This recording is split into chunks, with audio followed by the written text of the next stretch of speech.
For more than a century, diamonds have been treated as symbols of rarity, love, and permanence.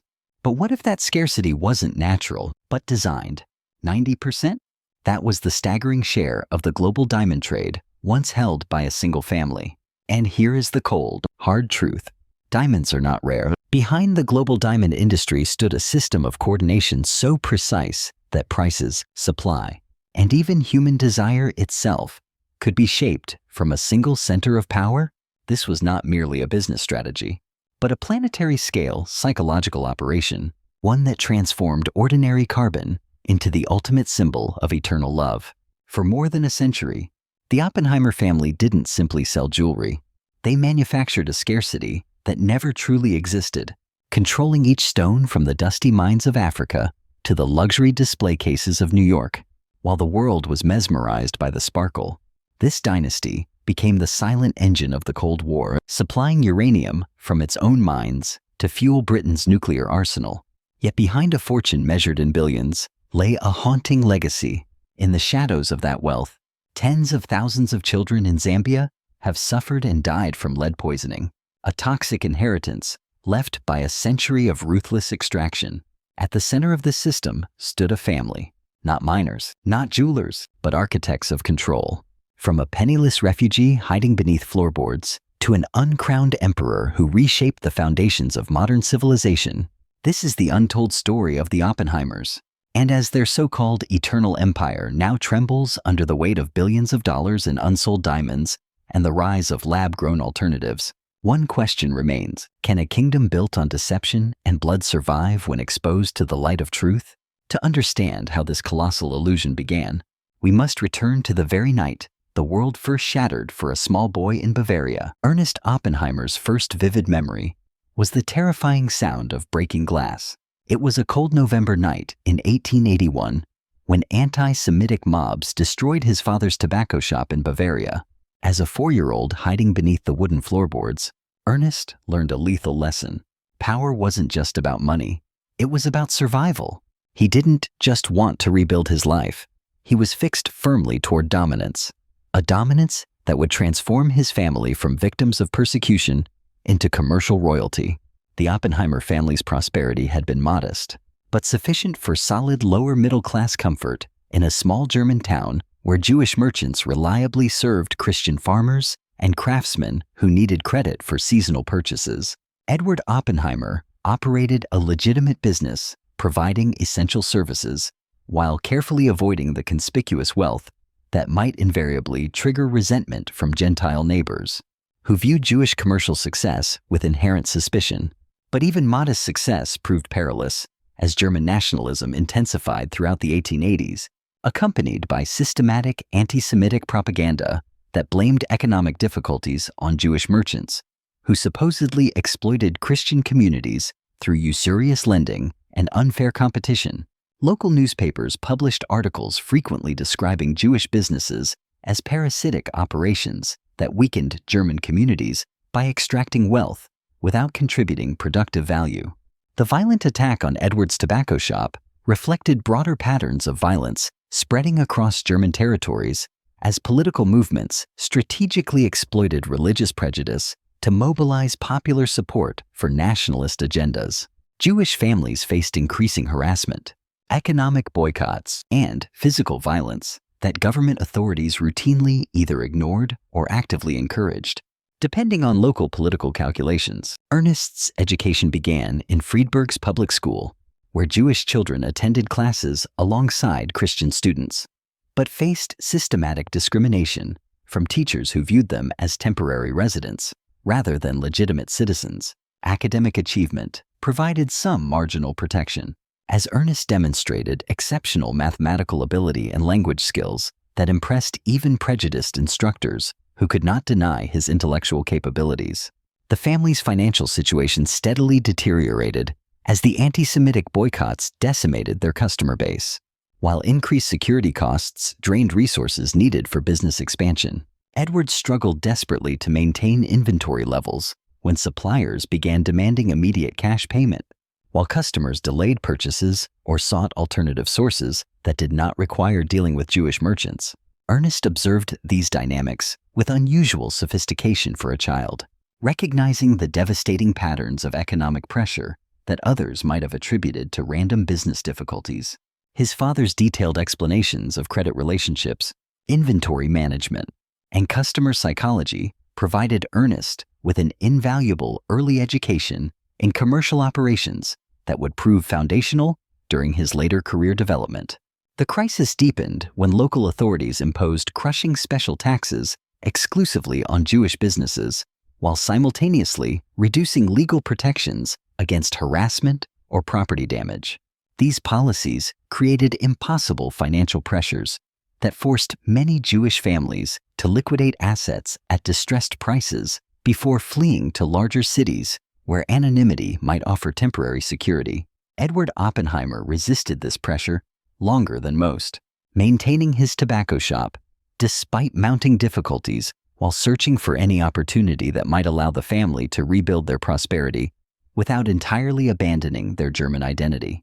His determination to preserve their established life reflected the common immigrant reluctance to acknowledge that circumstances had deteriorated beyond any hope of redemption. The definitive decision to immigrate finally came after a second, brutal attack on their shop left Edward hospitalized with serious injuries that required weeks of recovery, while escalating medical expenses consumed most of the remaining family savings. The message was clear. Jewish families could no longer maintain viable businesses in smaller German towns where local populations had been systematically turned against them through coordinated propaganda campaigns. London emerged as their destination. After careful research revealed that England offered significantly greater religious tolerance and commercial opportunities for educated immigrants willing to start over in unfamiliar circumstances. The vast British Empire's global trading networks created substantial demand for multilingual merchants who could competently facilitate commerce between European markets and the colonial territories where German commercial interests were rapidly expanding. The family's departure from Friedberg in early 1896 involved the urgent liquidation of assets under extremely distressed conditions that yielded only a small fraction of their actual value. Edward sold his tobacco inventory to competitors who fully understood his desperate circumstances and ruthlessly negotiated prices that reflected a forced sale rather than fair market value.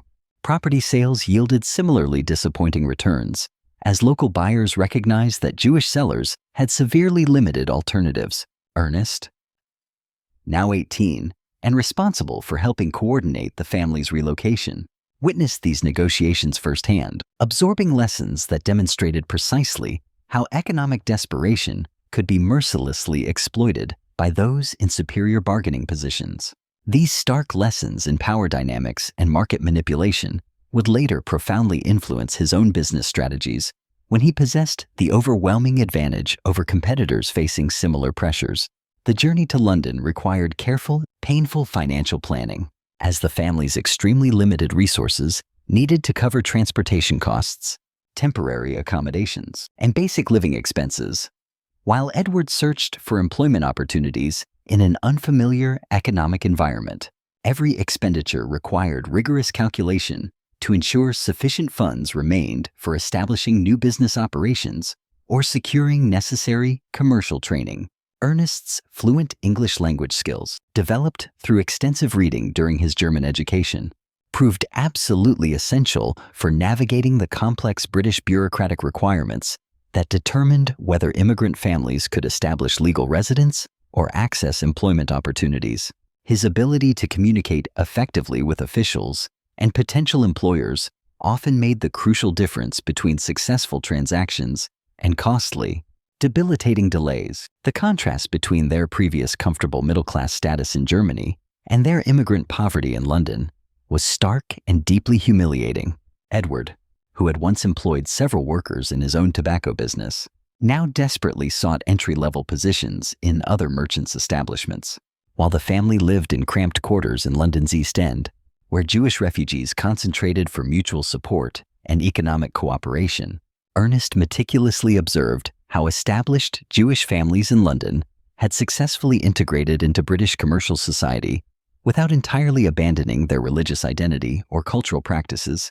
This provided concrete evidence that economic success was achievable for immigrants willing to adapt their methods to local conditions while maintaining the intense work ethic and commercial expertise that had served Jewish communities throughout centuries of persecution. The East End's Jewish community offered both critical opportunities and distinct limitations for ambitious refugees seeking rapid economic advancement. Established merchants provided essential employment and training for new arrivals, but competitive pressures within the community meant that exceptional success ultimately required moving beyond traditional Jewish commercial networks into broader British business relationships. Ernest's proven mathematical abilities attracted immediate attention from Jewish diamond merchants who desperately needed clerks capable of rapid, complex calculation and precise record-keeping skills essential for managing valuable inventory in highly competitive markets. Diamond trading required extraordinary attention to detail, as small errors in weight measurement or quality assessment could result in substantial financial losses. His first employment with Dunkelsbuehler and Company, a small but reputable diamond trading firm, provided him with a comprehensive, accelerated education in gemology, international commerce, and the rudimentary financial manipulation that would form the foundation for his later extraordinary success. The position paid minimal wages but offered exclusive access to commercial knowledge that established merchants carefully guarded from potential competitors. The diamond industry in London operated according to informal rules that reflected centuries of tradition among the specialized Jewish merchants who had dominated this trade throughout Europe. Trust relationships, complex credit arrangements, and quality standards depended on personal reputation rather than formal contracts, creating significant opportunities for exceptional advancement alongside risks of catastrophic failure. Ernest's intense intelligence and relentless dedication quickly distinguished him from other junior employees who viewed their positions as merely temporary stepping stones rather than opportunities for mastering the complex commercial relationships that governed international diamond markets. His systematic study of market dynamics, international price relationships, and customer psychology deeply impressed senior partners who began including him in increasingly important transactions. The family's gradual integration into London's Jewish community provided vital social stability, while Ernest's rapidly growing expertise in diamond trading offered tangible possibilities for economic advancement that could restore their middle-class status within a few years of careful business development. But Ernest's ambitions extended far beyond simple economic recovery. They were fixed firmly toward dominance, a dominance that would fundamentally transform his family from persecution victims into commercial royalty.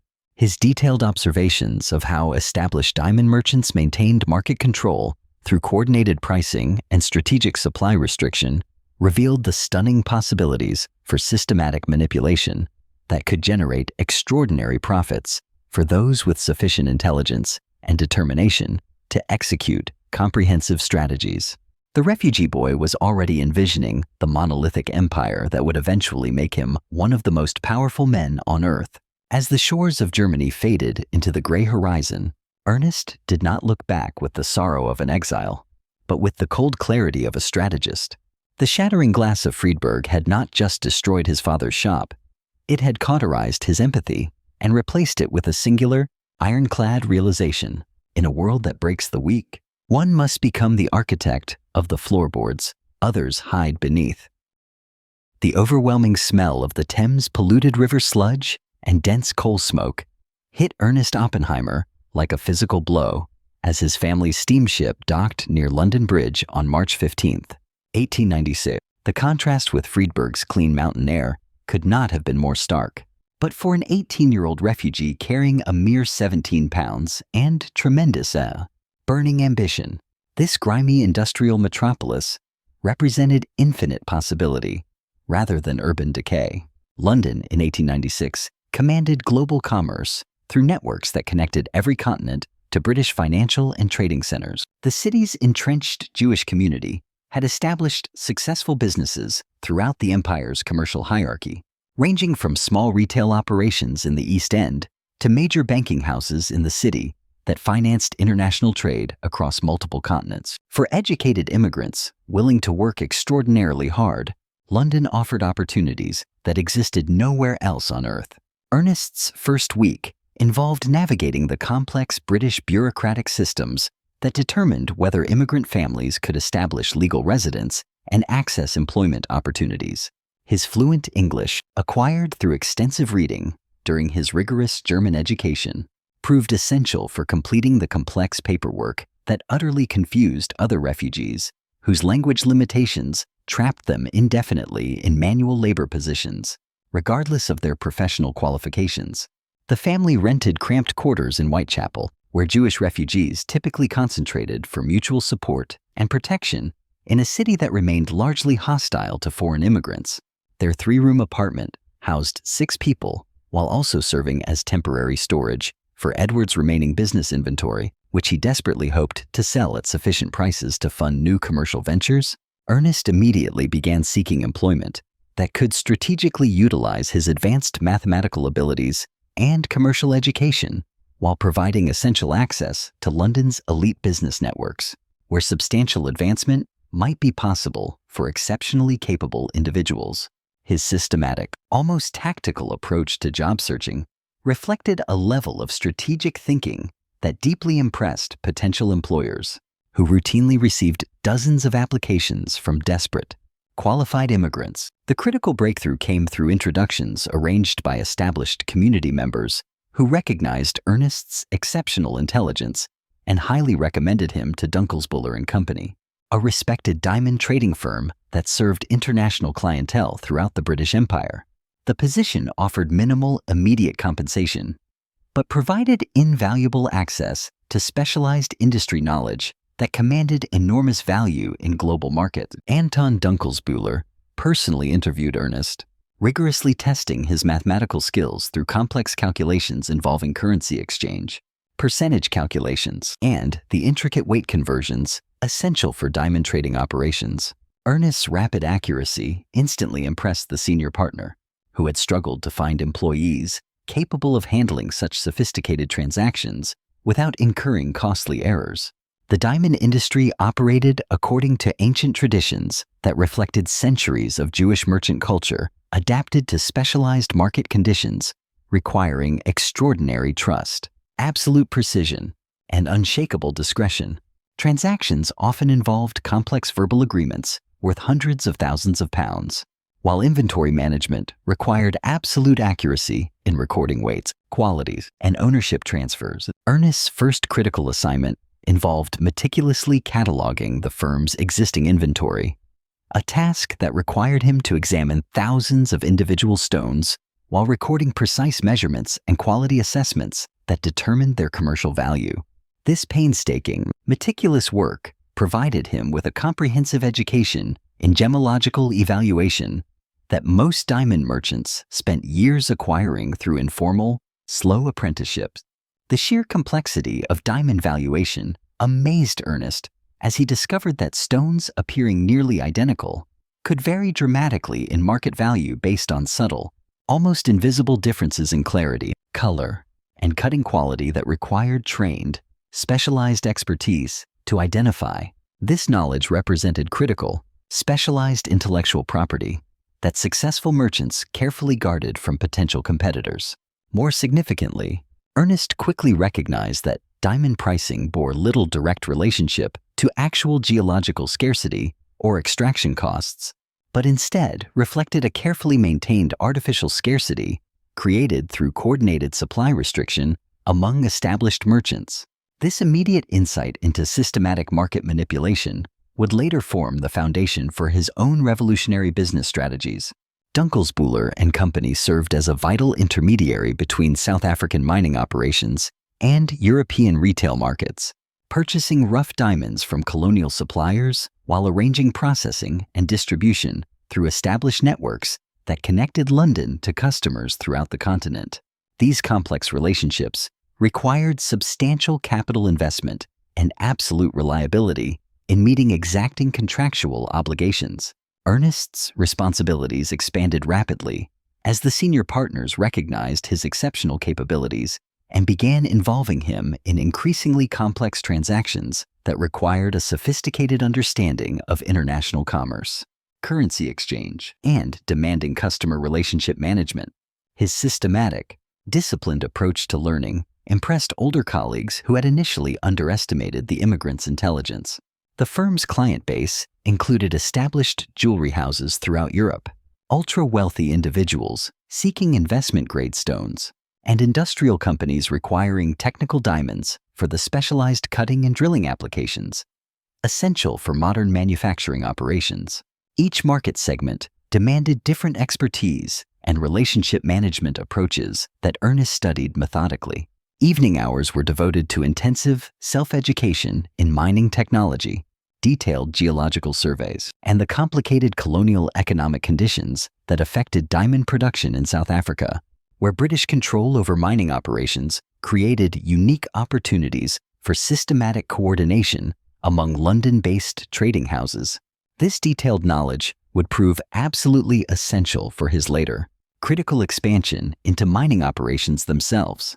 Ernest's living conditions gradually improved as his increasing responsibilities generated higher compensation, which eventually allowed the family to relocate to more comfortable accommodations outside the East End's immigrant ghetto.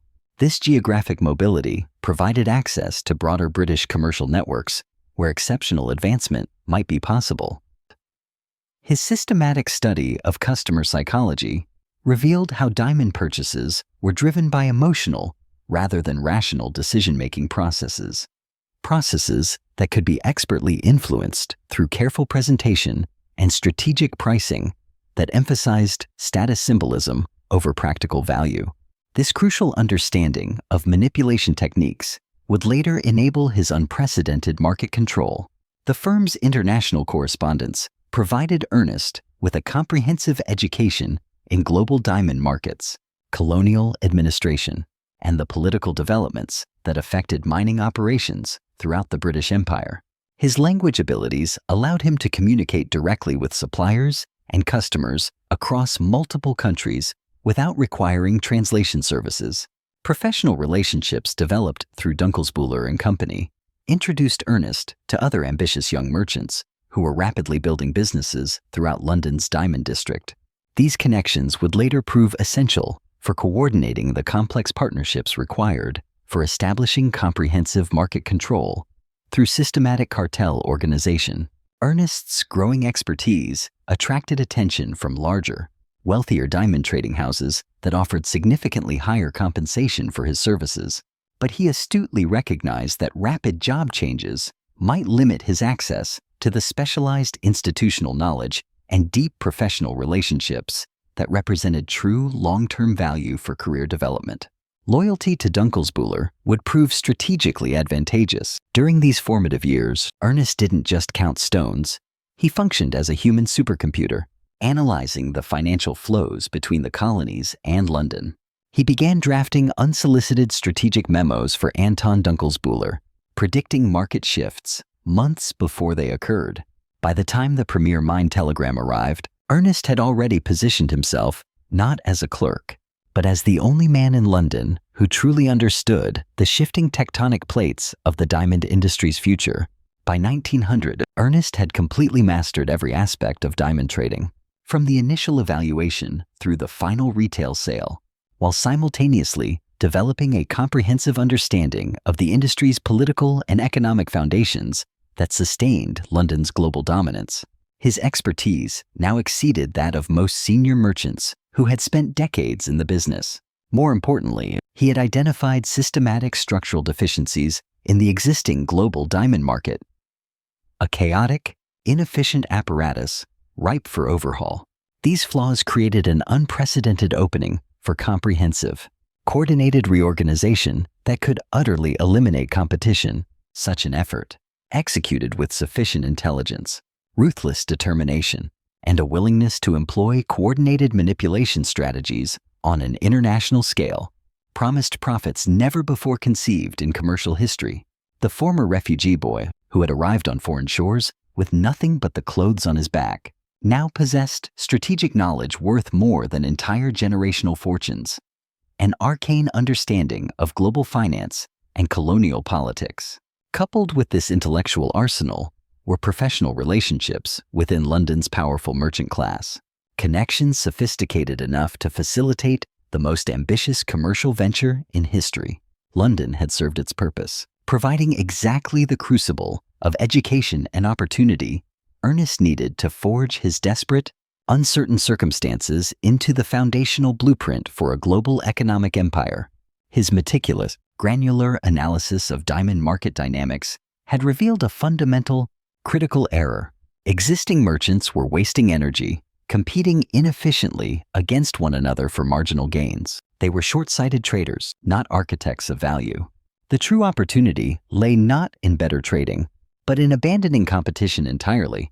If these disparate entities could be reorganized to cooperate to maximize collective profits through systematic supply restriction and disciplined price coordination, the resulting monopolistic power would represent the single greatest opportunity in modern commercial history for an individual capable of organizing such comprehensive market control. The stage was set for the most dramatic, brutal transformation in global business, signaling the death of the old mercantile order.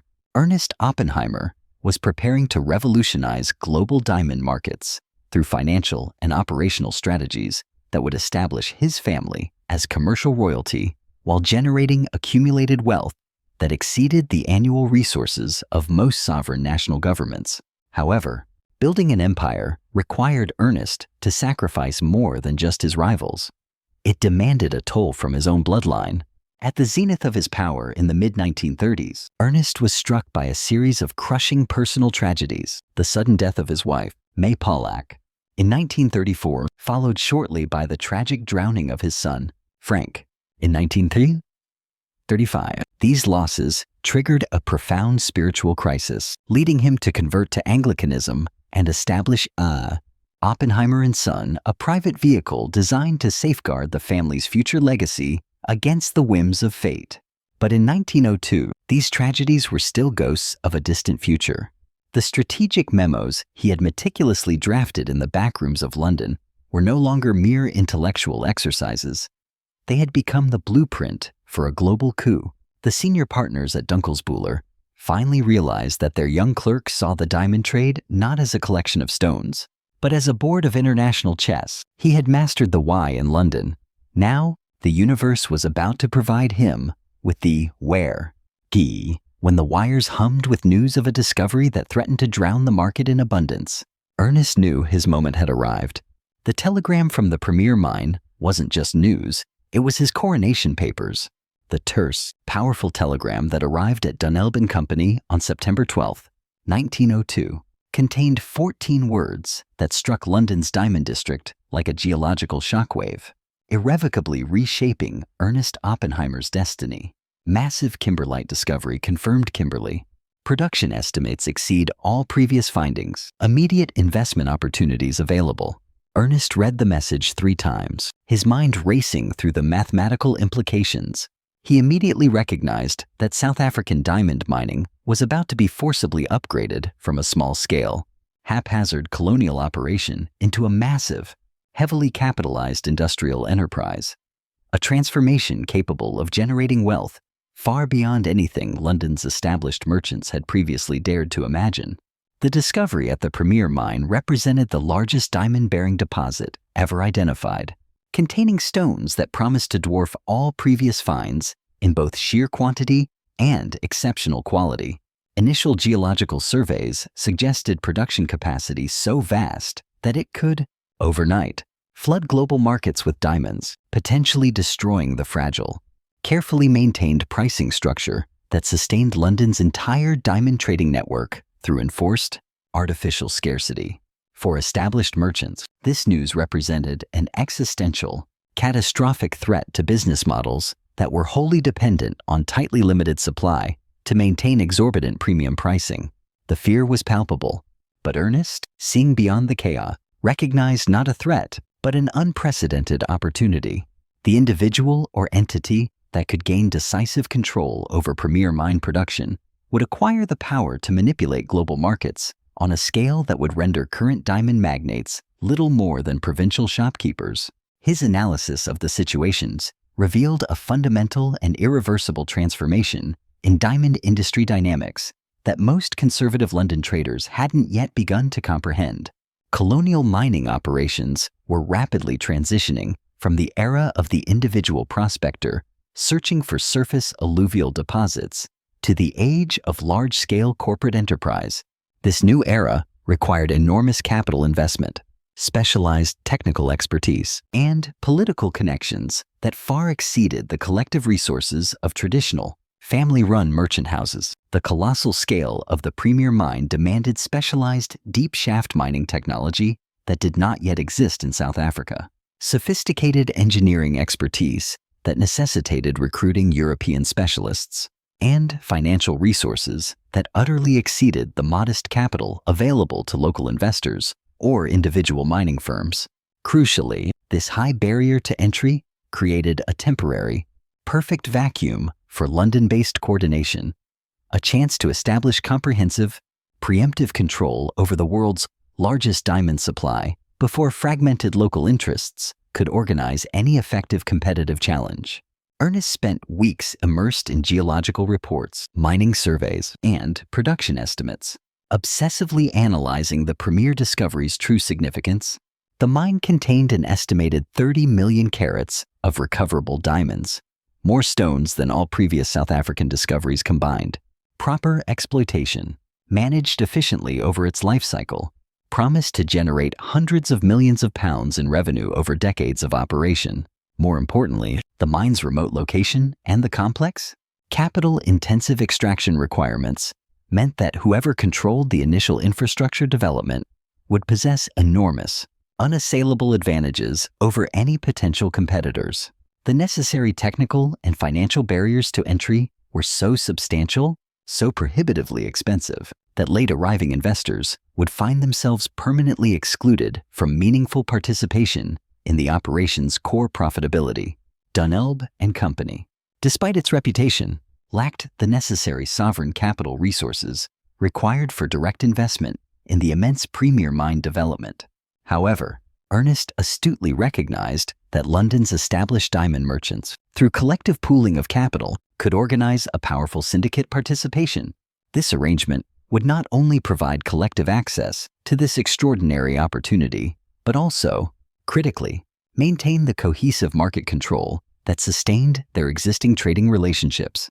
His detailed proposal for coordinated London involvement received a predictably skeptical reception from the firm's senior partners. These veterans preferred the comfortable familiarity of established trading relationships to speculative, high-risk mining investments that carried the potential for financial disaster. Traditional diamond merchants had achieved their comfortable prosperity and reputation through conservative, low-risk strategies that diligently avoided the enormous, inherent volatility associated with colonial mining operations.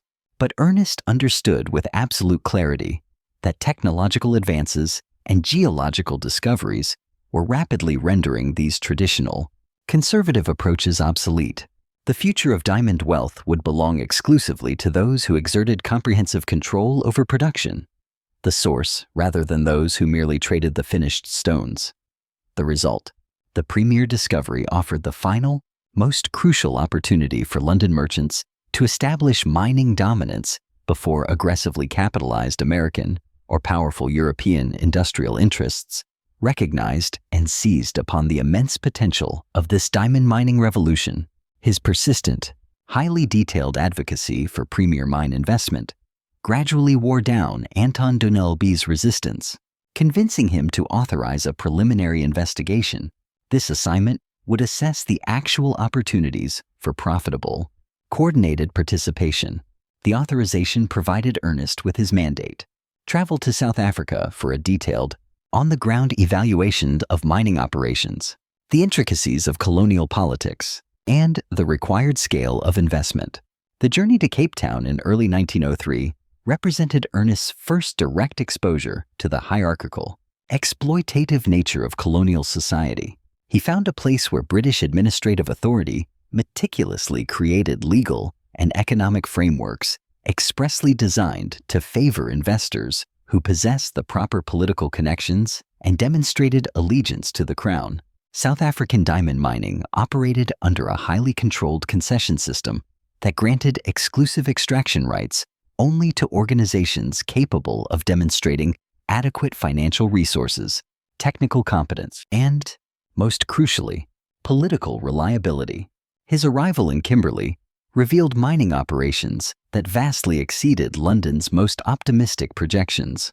The existing mines employed thousands upon thousands of African laborers, working under notoriously brutal, dangerous conditions. This horrific human engine generated astronomical wealth for European investors, while maintaining production costs so minimal that the final London retail prices bore virtually no morale or financial relationship to the actual, inexpensive extraction expenses. The planned premier mine development presented logistical and management challenges that required an unprecedented level of comprehensive coordination between mining operations, processing facilities, transportation networks, and the elaborate security arrangements necessary for protecting high-value inventory in remote colonial territories where government authority remained limited, slow, and unreliable.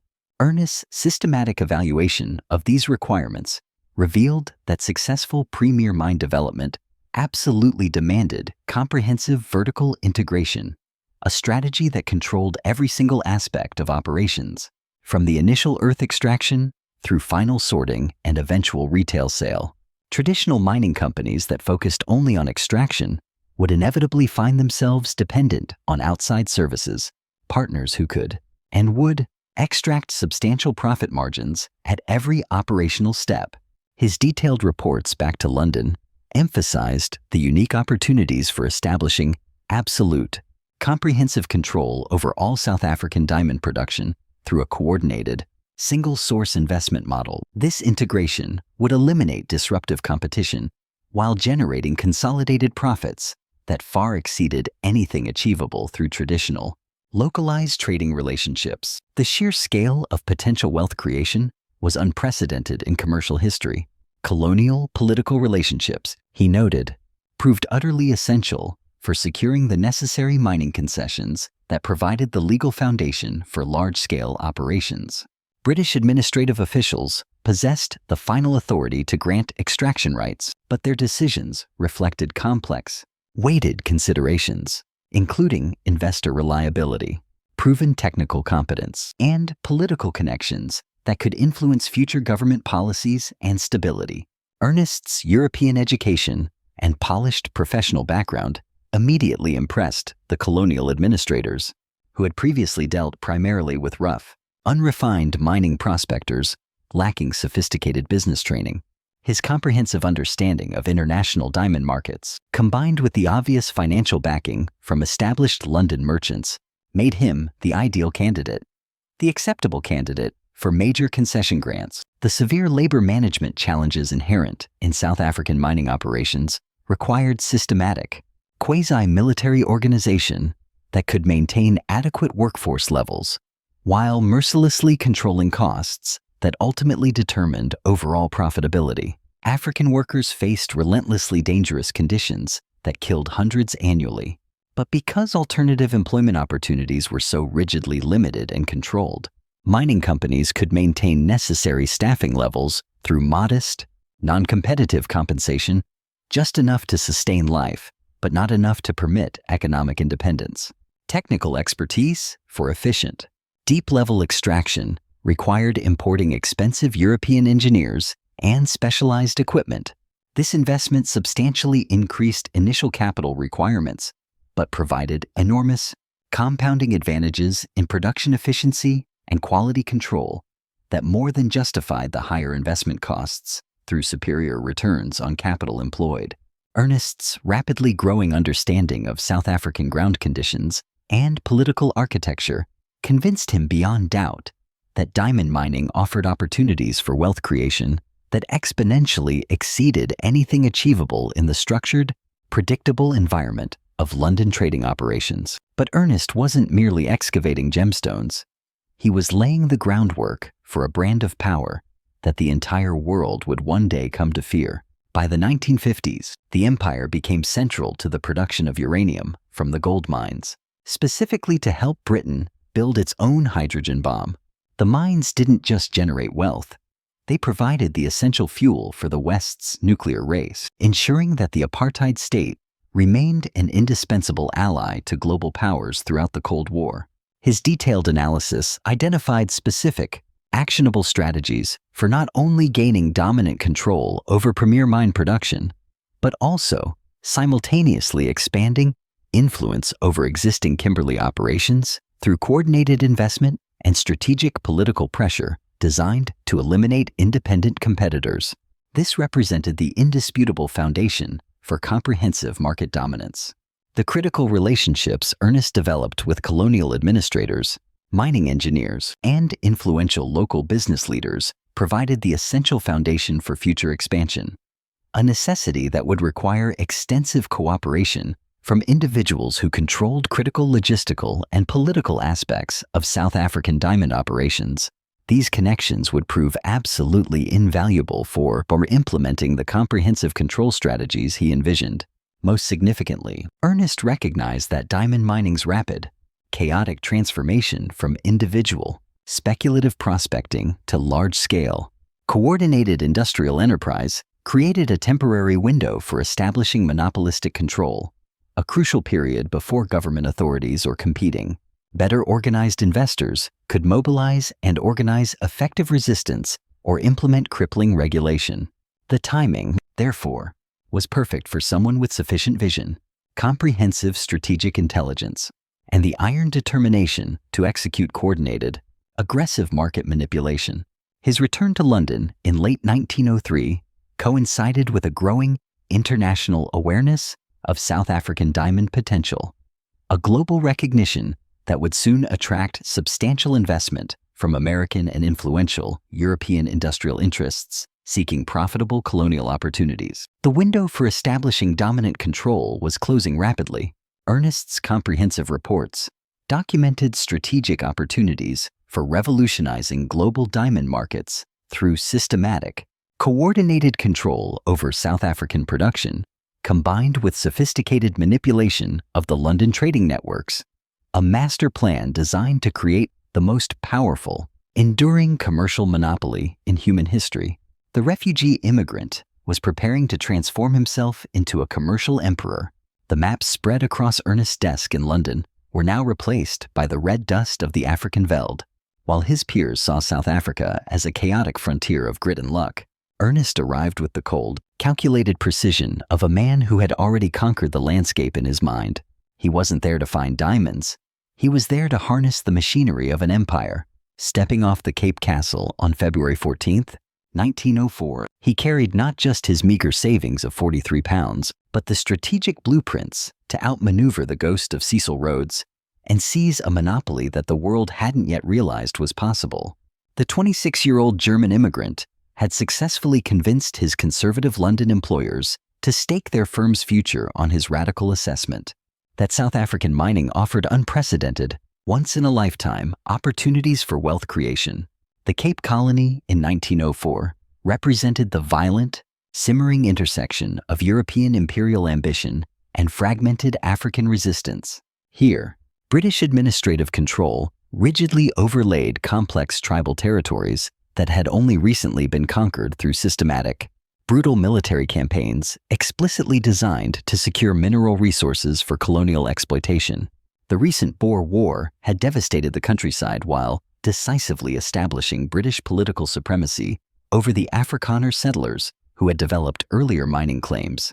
Ernest's first destination was Kimberley, the legendary diamond mining center, where individual prospectors had first discovered the original South African stones that had launched the global diamond boom 30 years prior. The town that greeted him bore little resemblance to the romantic, idealized descriptions that circulated in London's plush diamond trading houses. It was a sprawling, harsh collection of massive mining compounds, regimented migrant worker barracks, and opportunistic commercial establishments that served an economy based entirely on the forced extraction of wealth from beneath the African soil. The De Beers mine, the largest and most profitable of the Kimberley operations, employed over 20,000 African workers who lived in compounds that resembled military installations. These structures were meticulously designed to prevent diamond theft while maintaining workforce discipline through systematic control over movement, communication, and any access to outside economic opportunities. The sheer scale of human organization required for these mining operations shocked Ernest, who had imagined smaller-scale setups that resembled European industrial enterprises. Cecil Rhodes had established De Beers Consolidated Mines as the dominant force in Kimberley mining through aggressive acquisition of competing claims, combined with the systematic elimination of independent operators who couldn't match his access to vast British capital markets. Rhodes's death in 1902 had created a temporary leadership vacuum that offered crucial opportunities for ambitious newcomers who possessed adequate financing and a profound strategic vision. Ernest's systematic evaluation of Kimberley mining operations revealed extraordinary profit margins that were a direct reflection of three factors: minimal labor costs, abundant geological resources, and the artificial scarcity maintained through coordinated supply restriction among the established mining companies. Diamond extraction costs averaged less than £5 per carat, while London retail prices frequently exceeded £50 for comparable finished stones. The vast difference was the profit margin available to those who controlled the supply. The Premier Mine, located 30 miles from Pretoria, represented an entirely different scale of opportunity that dwarfed even the successful existing Kimberley operations. Initial geological surveys had identified kimberlite deposits containing an estimated 50 million carats of recoverable diamonds, enough to supply global markets for decades, while generating cumulative profits that could exceed the annual revenues of most national governments. But premier mine development required capital investment and technical expertise that profoundly exceeded the resources of traditional mining companies. The deposit's extreme depth and geological complexity demanded sophisticated engineering that could only be provided by specialized European experts. Furthermore, transportation and processing requirements necessitated infrastructural development that represented a major, self-contained industrial undertaking. Ernest recognized that successful premier mine development offered the only pathway to establishing comprehensive, absolute control over global diamond production, a dominance that could eliminate existing competition while creating monopolistic pricing power that answered to no external market forces. The scale of investment required would immediately deter most potential competitors, providing overwhelming advantages to the early developers who could establish dominant market positions. His preliminary negotiations with colonial administrators quickly revealed that mining concession grants reflected deep political considerations far beyond simple technical and financial qualifications. British officials sought investors who could reliably advance imperial interests while maintaining the delicate social stability necessary to prevent uprisings among the African populations whose coerced labor was essential for profitable mining operations. The compound system that rigidly controlled African mining labor represented a sophisticated economic mechanism for maintaining an adequate workforce while systematically preventing organized resistance that could disrupt production or increase labor costs. Workers were isolated from outside political influences while receiving compensation just sufficient to maintain basic living standards, carefully calculated not to provide any economic independence that might reduce their profound reliance on mining employment. Ernest studied these labor management systems with professional, strategic admiration for their ruthless efficiency in extracting maximum productivity while minimizing the operational costs that ultimately determined overall mining profitability. Behind the strategic brilliance of the compound system lay a darker reality: the systematic dehumanization of a continent. While Ernest admired the ruthless efficiency of his mines from a boardroom in London, thousands of African workers were breathing in the toxic dust that would eventually kill them. The empire wasn't just built on diamonds. It was fueled by a labor system so exploitative that it served as the very blueprint for apartheid. Every sparkle in a showroom was paid for by the silence in the barracks. Technical challenges in premier mine development required importing specialized steam-powered extraction machinery, precision cutting tools, and large-scale hydraulic systems necessary for deep mining operations. This demanded substantial initial investment that would be recovered through superior production efficiency and stringent quality control. Transportation infrastructure presented additional, major complications, as the premier mine's remote location necessitated developing dedicated rail connections to existing Cape Colony railway networks. This infrastructure development represented a major capital expense, but would simultaneously provide enormous competitive advantages by drastically reducing future transportation costs while controlling access to the mine site for potential competitors. Processing facilities for converting rough diamonds into finished stones demanded European cutting expertise that commanded premium pricing in international markets.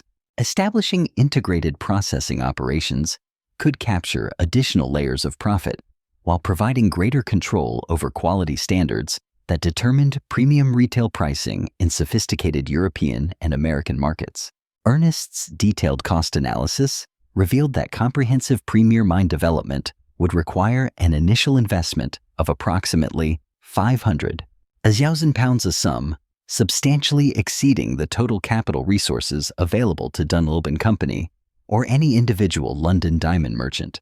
Successful development demanded organizing an international syndicate that could mobilize the necessary financing while rigorously maintaining coordinated, centralized control over operations. His systematic evaluation of potential syndicate partners identified established mining companies, powerful international banks, and wealthy individuals who possessed adequate resources while sharing the strategic objective of establishing dominant, long-term market control. These relationships would require extremely careful negotiation to ensure operational authority remained concentrated in his hands rather than fragmented among multiple, disparate investors. Colonial political relationships proved fundamentally essential for securing comprehensive mining concessions that provided exclusive extraction rights over the massive premier deposits.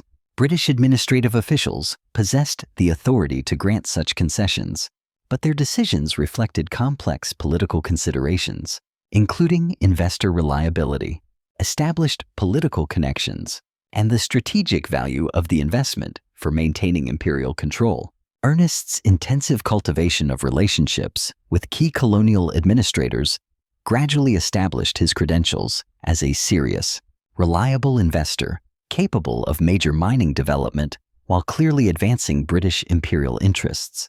His comprehensive business plan for premier mine development profoundly impressed officials who had routinely received numerous speculative proposals from inadequately financed prospectors. The necessary security requirements for protecting valuable diamond inventory in vast colonial territories demanded highly sophisticated arrangements that could prevent theft while maintaining operational efficiency. Previous mining operations had suffered substantial losses through systematic pilferage, reducing profitability and requiring innovative security measures that controlled access while meticulously monitoring inventory throughout extraction and processing operations. Ernest's growing expertise in colonial mining conditions utterly convinced him that South African diamond operations offered opportunities for wealth creation that exceeded anything achievable through traditional European commercial activities. The combination of extraordinary geological resources, minimal, controllable labor costs, and highly favorable political conditions created the potential for truly unprecedented profit generation.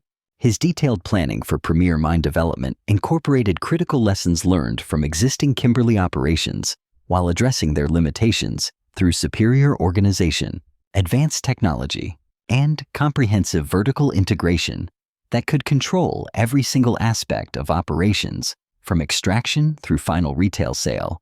The critical relationships Ernest established with mining engineers, colonial administrators, and influential local business leaders provided the essential foundation for future expansion that would require extensive, sustained cooperation from individuals controlling critical aspects of South African operations.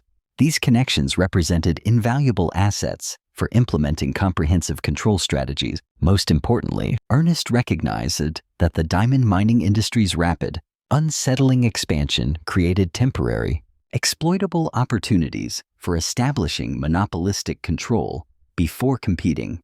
Investors could organize effective resistance, or government authorities could implement regulatory restrictions that might limit profit potential. His extensive intelligence gathering revealed that American and powerful European industrial interests were beginning to recognize the immense South African mining potential, suggesting that opportunities for establishing dominant control were highly time-sensitive and required immediate, aggressive action to prevent losing advantages to better-financed competitors. The time for professional admiration had ended. The time for execution had begun. Ernest realized that the brutal efficiency of the Kimberley compounds wasn't just a model to be studied, but a weapon to be seized. He would not wait for the market to invite him in.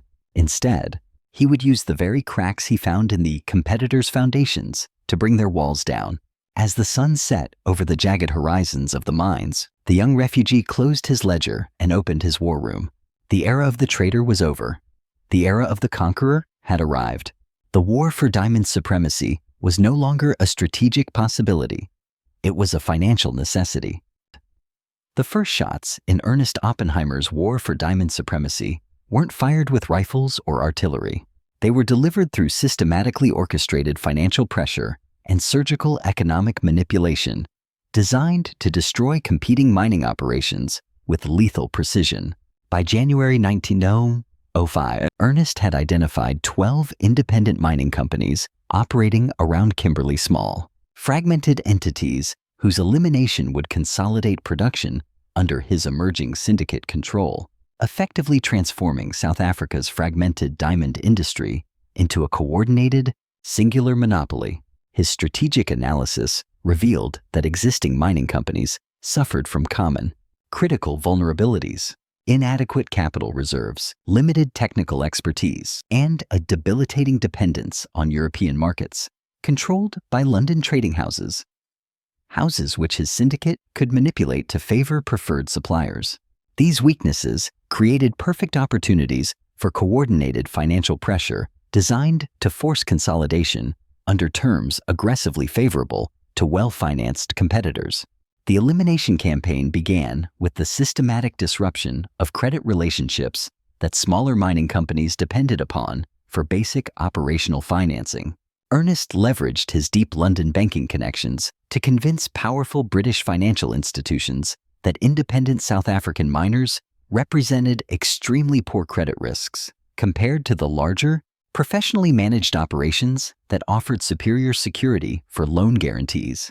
This intentional credit restriction forced independent miners to seek alternative, high-interest financing, substantially increasing their operational costs while eliminating the marginal profit margins necessary for competitive pricing. This sustained financial pressure created numerous distress sale opportunities for acquiring mining claims at mere fractions of their actual productive value. Simultaneously, Ernest organized technical sabotage through the strategic recruitment of experienced mining engineers and highly skilled workers whose expertise was essential for efficient extraction operations. By offering superior compensation packages and long-term security, his syndicate could systematically deprive competitors of essential human resources while simultaneously enhancing their own operational capabilities.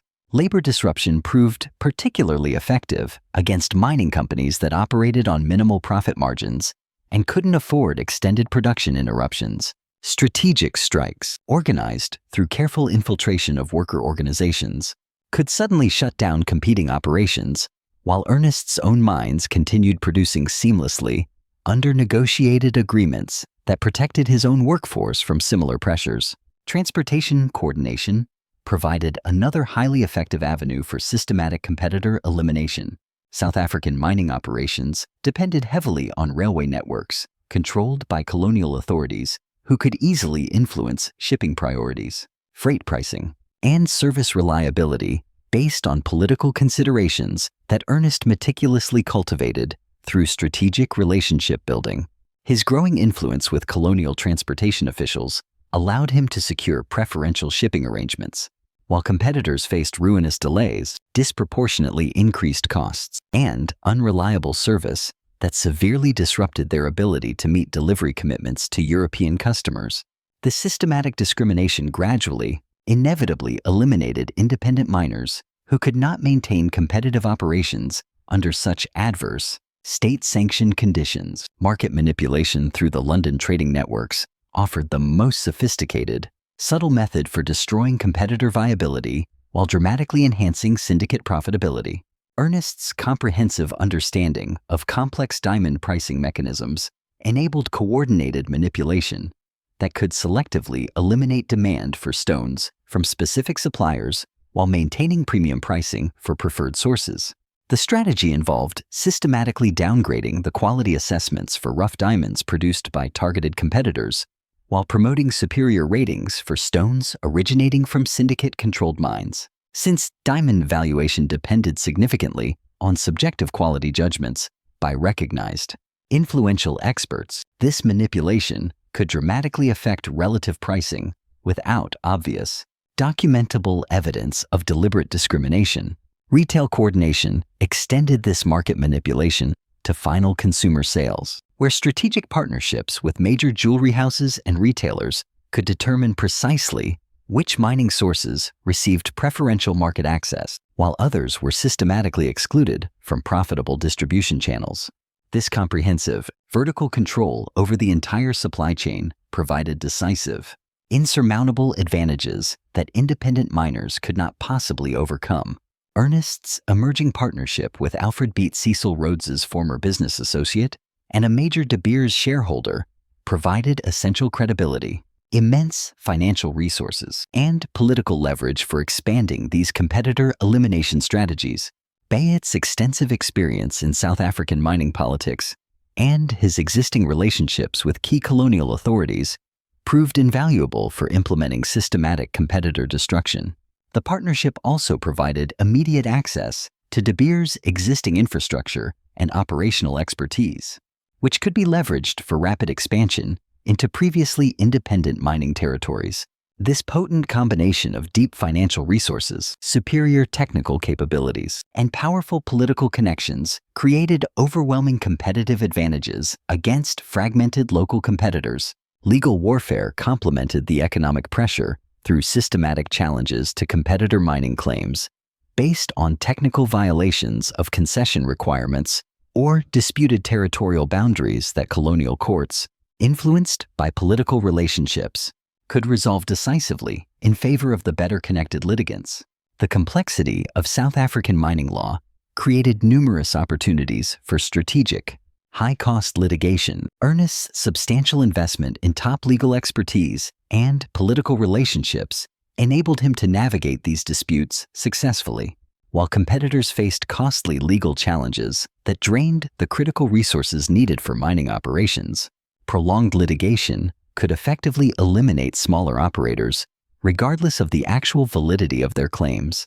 Environmental sabotage provided more direct, localized methods for disrupting competitor operations through systematic contamination of water supplies, targeted equipment damage, and infrastructure destruction that appeared to result from common industrial accidents rather than deliberate, coordinated attacks. The remote location of many mining operations made detection and attribution of such activities extremely difficult.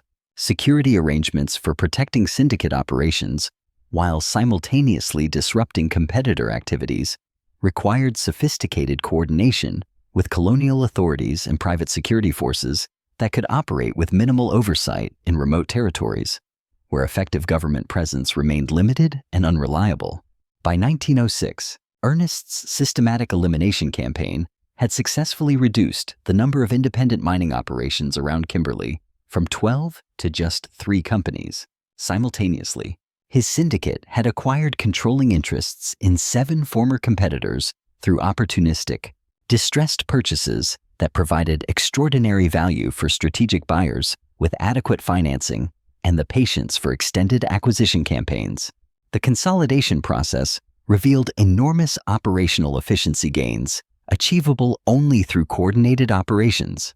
the elimination of duplicate infrastructure, the standardization of technical procedures, and the optimization of transportation arrangements that individual companies could never accomplish independently. These operational improvements fully justified the aggressive acquisition strategies through superior, consolidated returns on invested capital. More importantly, consolidated control over regional production enabled systematic market manipulation that could maintain artificial scarcity regardless of actual extraction capacity. This pricing power transformed diamond mining from simple commodity extraction subject to volatile market forces into a monopolistic enterprise that could strategically determine its own profitability through rigid supply control. The success of Ernest's Kimberley consolidation campaign attracted immediate international attention from mining experts who recognized that his ruthless methods represented a revolutionary approach to resource extraction that prioritized market control above mere production efficiency. Traditional mining companies focused on maximizing output, while Ernest concentrated obsessively on optimizing profit through systematic manipulation. European competitors began urgently organizing defensive measures against the potential expansion of Ernest's elimination strategies into other colonial territories where similar consolidation might threaten their established operations. This competitive response necessitated escalating the scale and sophistication of his market manipulation activities. American mining interests, particularly those involved in Western gold and silver extraction, meticulously studied Ernest's South African methods for potential application to domestic markets, where fragmented ownership created similar opportunities for consolidation through coordinated financial pressure and strategic acquisition. The international ramifications of Ernest's mining war extended beyond simple competitive dynamics. They fundamentally challenged core assumptions about resource extraction, market organization, and the established relationship between raw production capability and pricing power in global commodity markets. By 1907, Ernest had achieved a functional, undisputed monopoly over diamond mining in the vital Kimberley region, while establishing enduring precedents for systematic competitor elimination that would influence resource extraction industries throughout the entire 20th century. They function as the ultimate arbiters, deciding precisely which rough stones reach the global market, meticulously setting the prices paid by consumers, and possessing the final, sovereign power to determine which rival mining operations survive or are strategically suffocated into insolvency. His transformation from immigrant clerk to mining emperor demonstrated precisely how profound strategic intelligence, combined with adequate financing and political leverage, could overcome seemingly insurmountable competitive disadvantages. The elimination of independent competitors created the necessary foundation for the comprehensive market control that would eventually encompass global diamond production. But achieving total monopoly would require extending similar strategies to mining operations throughout Africa and coordinating with international distribution networks that controlled retail access in major consumer markets. The ultimate prize was not merely dominance over extraction, but comprehensive sovereignty over the perceived value of the product, from the deep earth to the ring on a consumer's finger. By 1907, the dust of the Kimberley Wars had settled, leaving Ernest Oppenheimer standing alone atop a mountain of consolidated wealth. He had proved that he could not only find the diamonds, but also strangle the supply at will. Word of his ruthless efficiency reached the high-vaulted boardrooms of London, Antwerp, and New York. The global gatekeepers realized they could no longer ignore this upstart refugee. They either had to fight him or join him. The invitation to the Mount Nelson Hotel wasn't just a meeting. It was a recognition that the center of gravity for the world's luxury trade had shifted from the showrooms of Europe to the red earth of South Africa. Ernest was no longer just a miner. He had become the gatekeeper of the gatekeepers. Ember 15, 1907, in a private dining room at Cape Town's Mount Nelson Hotel, a venue known for its discretion and colonial opulence, Ernest Oppenheimer sat across from representatives of the world's 4 largest diamond trading houses. These were the true gatekeepers of global luxury. London's Dunkels, Buller and Company, the venerable institution that set the tone for European commerce, Antwerp's Gans brothers, masters of cutting and polishing. Amsterdam's Asher Diamond Company, the repository of centuries of gemological knowledge. And New York's Tiffany & Company, the embodiment of American high-end retail. The purpose of this summit was to negotiate the most audacious market manipulation agreement in commercial history. The assembled merchants controlled approximately 70% of global diamond distribution, possessing the vital connections to final buyers. Meanwhile, Nest's expanding South African mining operations, a colossal engine of raw output, produced nearly 40% of the world's rough diamond supply. Their potential cooperation, the seamless merger of production and distribution, could create unprecedented market control that would determine pricing for billions of consumers while generating profits that exceeded the revenues of most national governments. Earnest open negotiations with a forensic analysis demonstrating precisely how competitive fragmentation was systematically undermining industry profitability for all participants. The system was locked in a self-destructive cycle. Mining companies competed fiercely to increase production volume, while trading houses, eager to maximize their inventory margins, competed aggressively to reduce purchase prices from the miners. This created relentless downward pressure on pricing throughout the entire supply chain, a scenario that benefited only the final consumers who paid artificial market prices for stones whose actual extraction costs were, in many cases, negligible compared to the retail value. Oppenheimer framed their fragmentation not as competition, but as a leak in their shared vault. His proposal was revolutionary in its scope and sophistication, a blueprint for economic absolutism. It called for the immediate establishment of comprehensive production quotas that would rigorously limit mining output regardless of technological capability or extraction capacity. The coordination of pricing structures designed to maintain premium retail costs through calculated, artificial scarcity, and the implementation of airtight, exclusive distribution agreements that would systematically eliminate independent competitors from accessing or influencing major consumer markets. The financial calculations supporting this proposal revealed extraordinary profit potential, achievable only through systematic market manipulation. Current industry profits totaled approximately £15 million annually across all participants, a significant sum, yet wildly inefficient.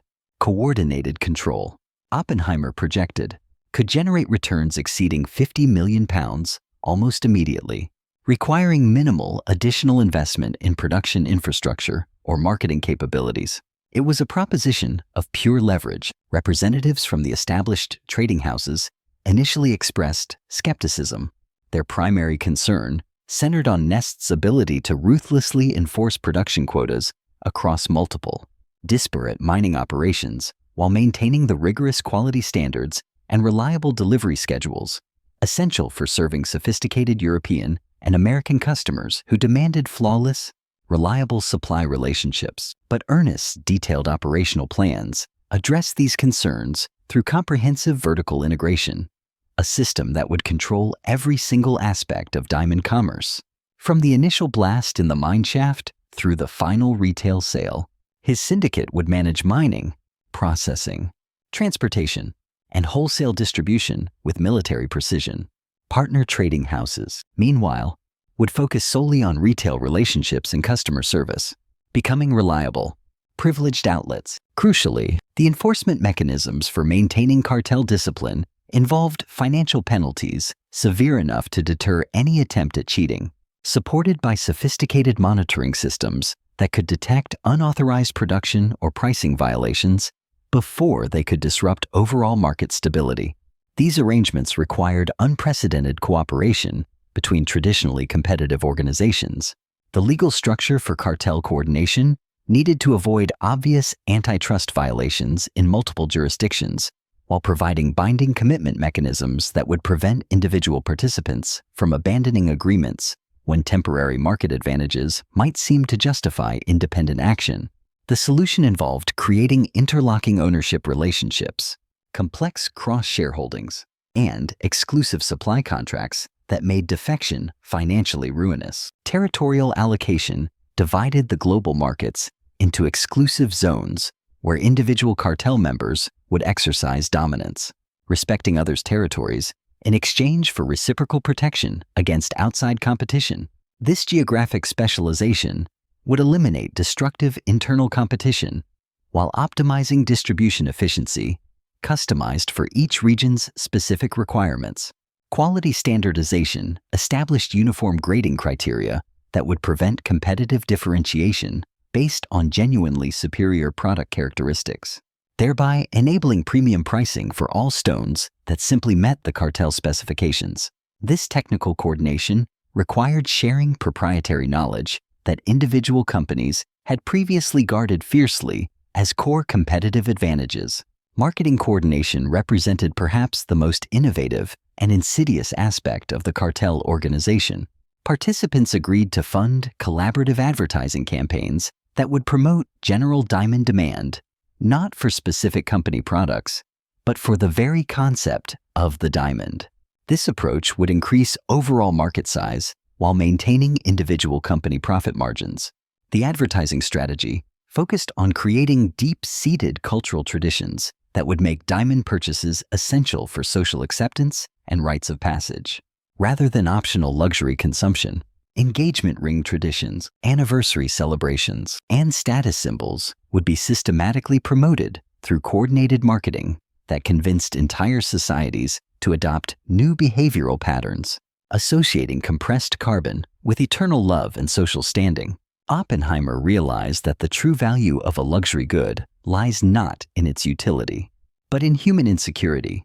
By weaving diamonds into the fabric of romance, the cartel transformed a commodity into a litmus test for love. If a man didn't buy a diamond, he didn't love enough. If a woman didn't receive one, she wasn't valued enough. It was a masterpiece of emotional blackmail, engineered to ensure that billions of people would willingly pay for their own social validation. Pricing coordination involved establishing stringent minimum retail prices for different quality categories, while allowing individual participants the illusion of competition through service, presentation, and customer relationships rather than simple price wars. This approach would maintain industry profitability while preserving the consumer perception of legitimate competitive dynamics. Supply management required coordinating mining operations to maintain artificial scarcity, regardless of actual extraction capacity or market demand fluctuations. This meant systematically limiting production even when maximizing output could be profitable, prioritizing long-term pricing stability over any short-term profit maximization. The cartel agreement included comprehensive provisions for managing new diamond discoveries that might disrupt the carefully maintained market balance through sudden increases in available supply. Such discoveries would be immediately brought under cartel control through acquisition, partnership agreements, or coordinated financial and political pressure that prevented independent development. Technology sharing arrangements ensured that all cartel members benefited from innovations in mining techniques, diamond cutting methods, and quality assessment procedures that might otherwise provide competitive advantages to individual companies. This cooperation accelerated overall industry development while simultaneously preventing technological disruption of established market relationships. Financial coordination involved establishing substantial reserve funds, war chests that could finance competitive elimination campaigns against outside threats, support members facing temporary difficulties, and fund expansion into new territories where cartel control could be extended. These mutual support mechanisms strengthened overall cartel stability against both internal and external challenges. Political cooperation extended cartel influence into government relationships that affected mining concessions, import regulations, and taxation policies, all vital levers of industry profitability. Coordinated lobbying efforts would advance shared interests while preventing any regulatory intervention that might undermine the intricate market control mechanisms. International coordination required managing complex relationships with governments in multiple countries, where cartel activities might face legal challenges based on domestic antitrust laws or policies promoting competitive markets. This demanded sophisticated legal strategies and political influence that far exceeded individual company capabilities. The negotiation process continued for 6 tense days as participants refined operational details and enforcement mechanisms while addressing concerns about implementation challenges and the potential conflicts that might arise during cartel operations. The complexity of coordinating multiple competitive companies across different countries required unprecedented institutional innovation and an unshakable belief in the financial rewards of collusion.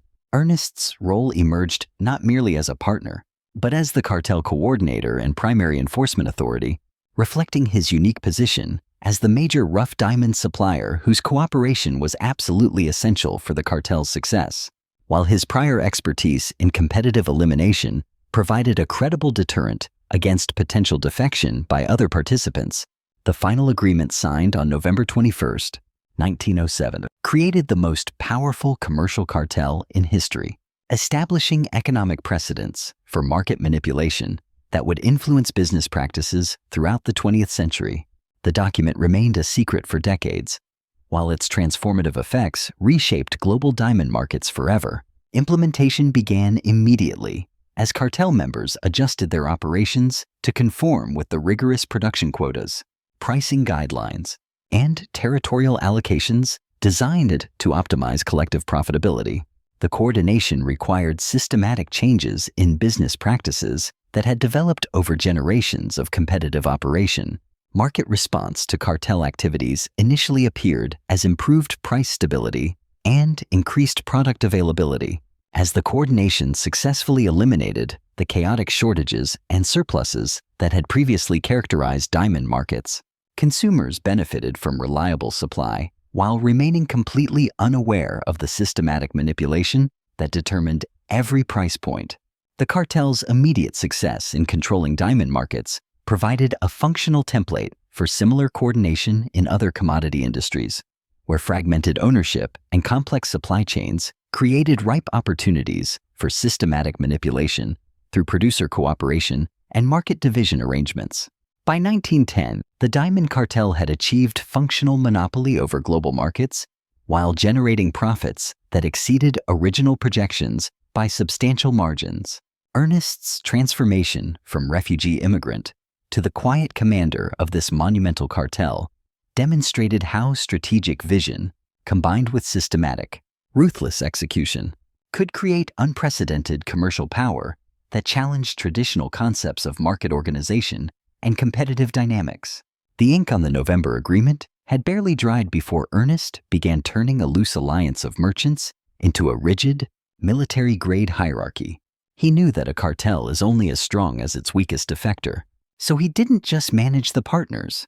He shackled them with mutual dependency. By 1910, the Mount Nelson Summit had evolved from a negotiation into a permanent state of global economic siege. Ernest had successfully moved the world's diamond district from the storefronts of Europe into his ledger. He was no longer just the host of a meeting. He was the architect of a new world order, where the diamond didn't just represent luxury, it represented a system of absolute, mathematical control. By 1910, Ernest Oppenheimer's cartel controlled the global diamond market with a mathematical precision that would have impressed military strategists planning continental invasions. His organization had the absolute power to determine which stones reached consumers, to set prices that bore no rational relationship to production costs, and to eliminate competitors with a systematic efficiency that left no discernible evidence of illegal activity. The world's diamond supply had effectively become a private monopoly, seamlessly disguised as market commerce.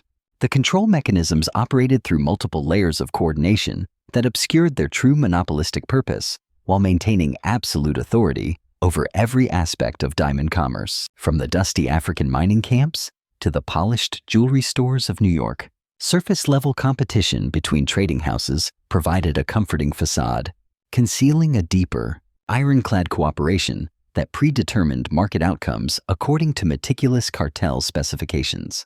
Production management began deep within the South African mines, where Ernest's syndicate controlled extraction quotas for member operations, while simultaneously coordinating output from independent miners through restrictive, exclusive purchasing agreements that eliminated any alternative market access. This comprehensive supply control enabled the maintenance of artificial scarcity, regardless of actual mining capacity or consumer demand. The Kimberley Central Sorting Office, established under cartel coordination, became the global control center, the industry's central nervous system, where rough diamonds from multiple mining operations were evaluated, classified, and allocated to specific trading houses according to predetermined market strategies. This centralized, coordinated distribution eliminated competitive purchasing among the traders while optimizing profit margins for every cartel participant. Quality manipulation represented the cartel's most sophisticated control technique. Standardized grading criteria, superficially objective, enabled the systematic enhancement or degradation of stone values based purely on strategic considerations rather than objective characteristics.